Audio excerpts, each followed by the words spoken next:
Hello, and welcome to my semester research project on the evolution of auditing standards.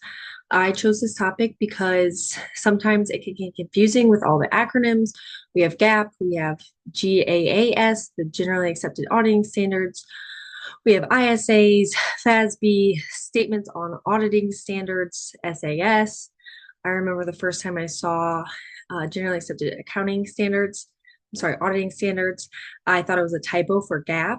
Obviously, I don't think that anymore, but I definitely think this is something that we don't always go super in depth in class. So I thought it would be fun to research.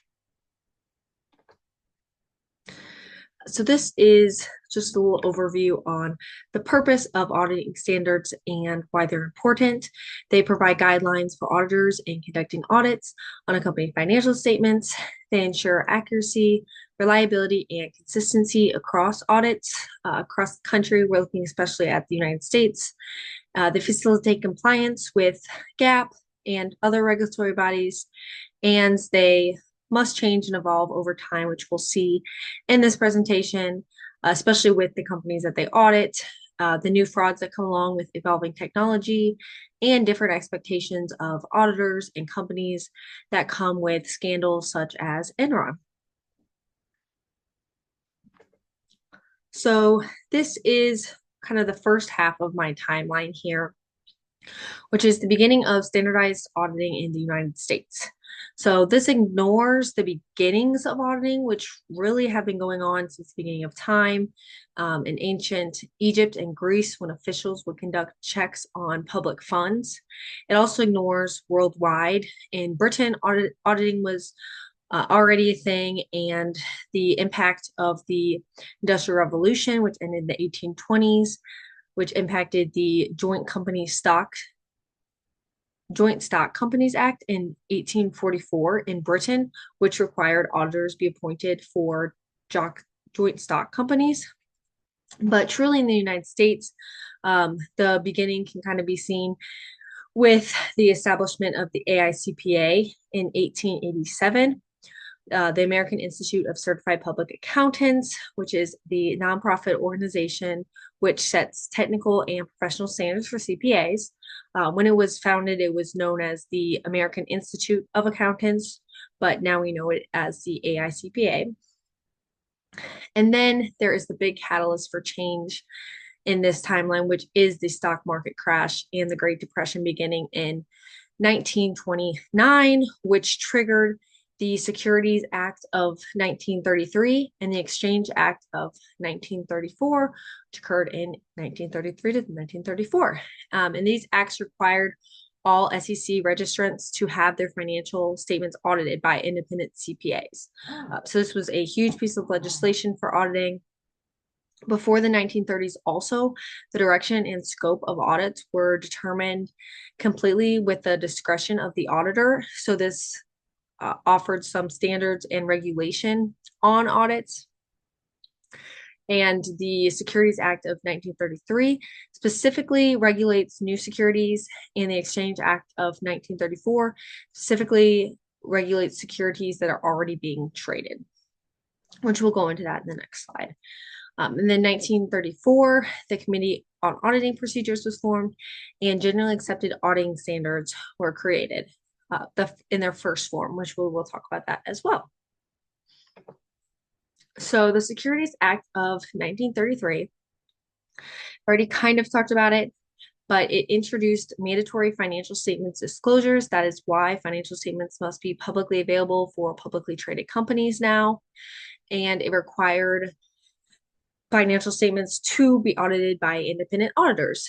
And their goal in this was to prevent fraud and increase transparency, and also gain back investor trust that was lost during the Great Depression. And then the Exchange Act of 1934, like I said, was similar, but it created the Securities and Exchange Commission, the SEC as we now know it, and the SEC oversees financial reporting and auditing, and it enforced continuous audits rather than just a pre-issuance review. It required ongoing financial disclosures for public companies, and it also prohibits insider trading, which kind of lays the groundwork for independence requirements that will later be seen in like the Sarbanes-Oxley Act. So I want to go a little bit more in detail about generally accepting auditing standards. This graphic is from auditboard.com, and it explains 3 categories of generally accepted auditing standards. Generally accepted auditing standards are released by the Audit Standards Board, which is a subset of the AICPA. And these 3 are the 3 main categories of generally accepted auditing standards. There are generalized standards, which have to do with auditor qualifications, so adequate technical training and proficiency, independence and mental attitude, and due professional care. Nowadays, this would have to do with like keeping up with CPE requirements and continuing professional education, also due professional care, being thorough, accurate, and diligent in performing an audit. Standards of fieldwork. This has to do with how auditors collect audits evidence and how they perform the audit, proper planning and supervision, and understanding the entity and its environment, sufficient appropriate audit evidence. And then lastly, standards of reporting have to do with how auditors should communicate their findings to stakeholders, consistency in application of accounting principles, informative disclosures, expression of an opinion, and opinion on financial statements. That's kind of an overview of generally accepted auditing standards. And this is the second half of the timeline here. It starts with the Financial Accounting Standards Board established, or FASB, which is responsible for financial accounting and reporting standards, and GAAP.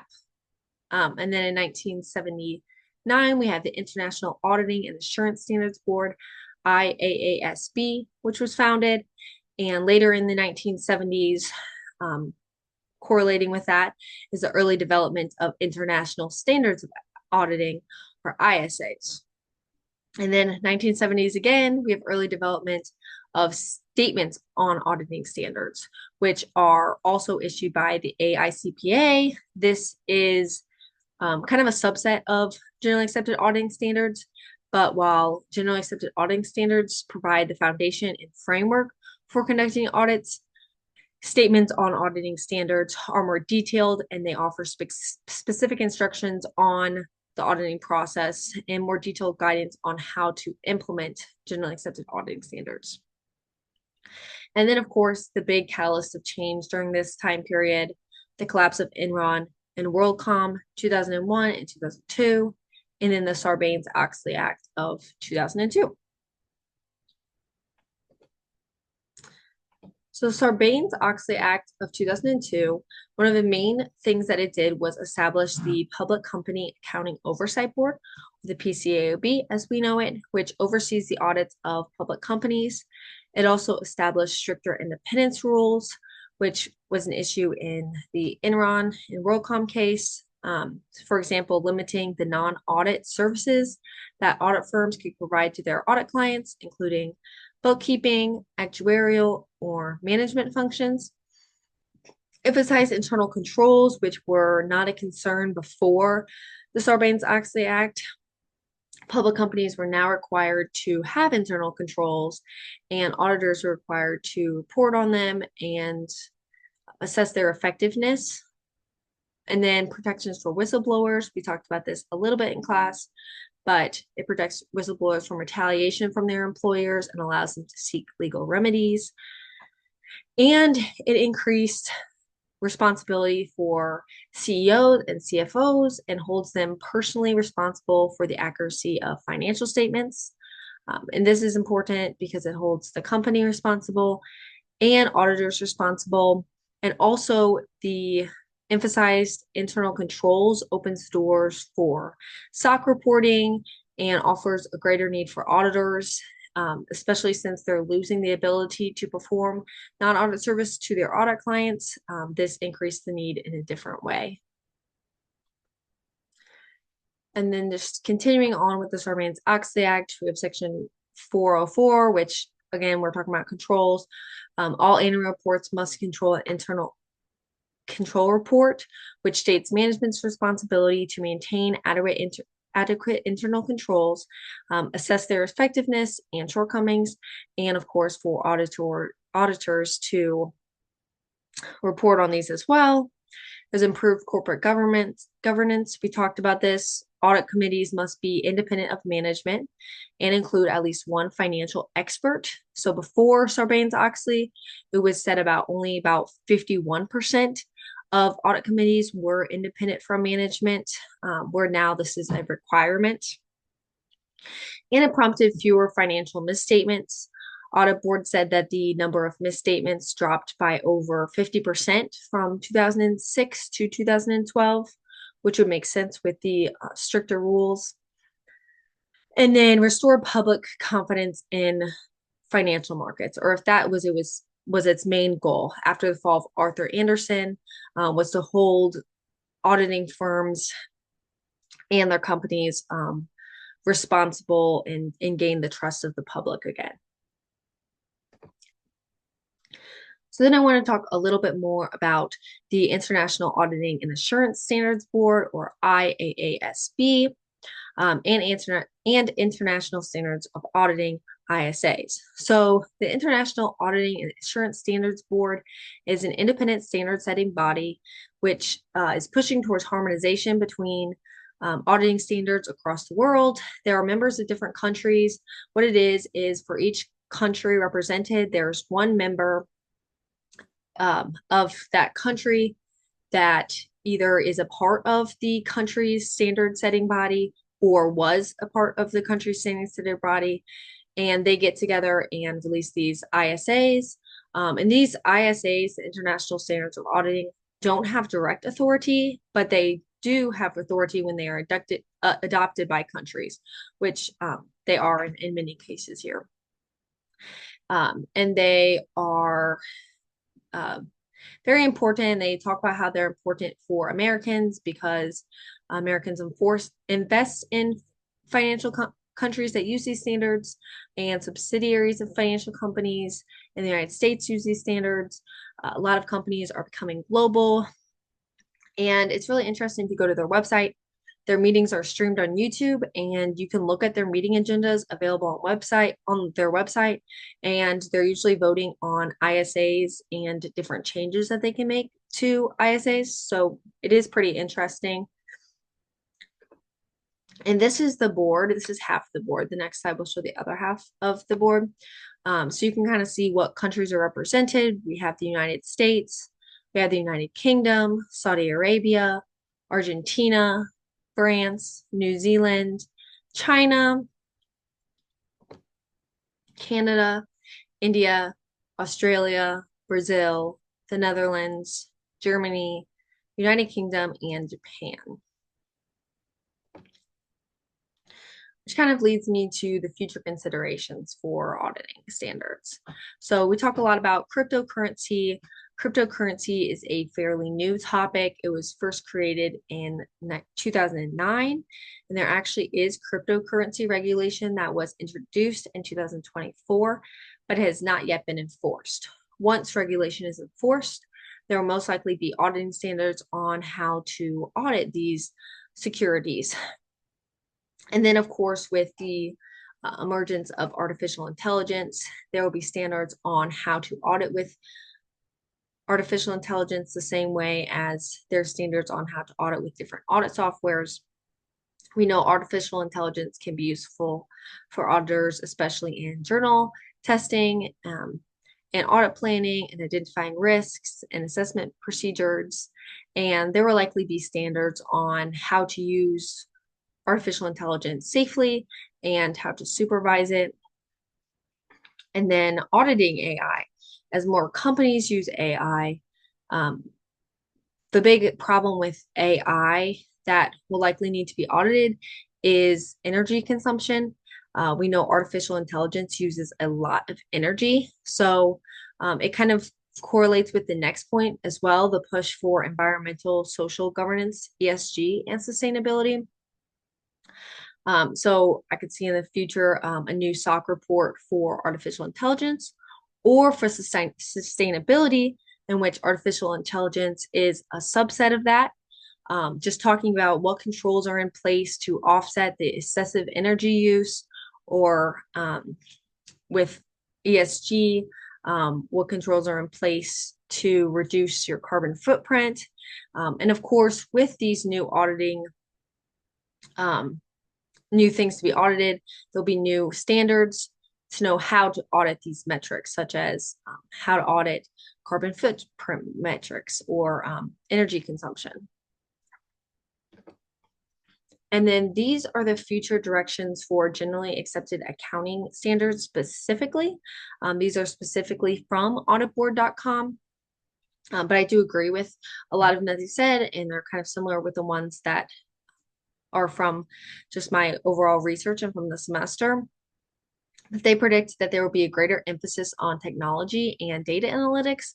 Of course, technology is always changing. There's always going to be new guidance on how to use advanced data analytics tools, and then an enhanced focus on auditor independence. This one was interesting to me because independence is already a big topic now, but they're predicting more strict rules on audit rotation and the provision of non-audit services. And then this one makes sense. They're predicting a greater emphasis on professional judgment. Because professional judgment is subjective, it differs so much across audits sometimes. And one of the things that they are wanting to do is just increase consistencies. So in the future, they're predicting that generally accepted accounting standards are going to offer frameworks for making complex decisions, and that these frameworks will help reduce inconsistencies across audits and across audits across the country and across the world. Addressing emerging risks, they are talking specifically about cybersecurity risks, which of course are ever changing. I would add in that artificial intelligence risks and just new risks that come up, of course. And then the global harmonization of standards. This I already talked about a little bit, but the IAASB, their goal is to align country standards with the international standards of auditing, which is in the United States, there's big efforts to align generally accepted auditing standards with ISAs, and that's the push from IAASB. So I definitely think that that will be a push in the future as well.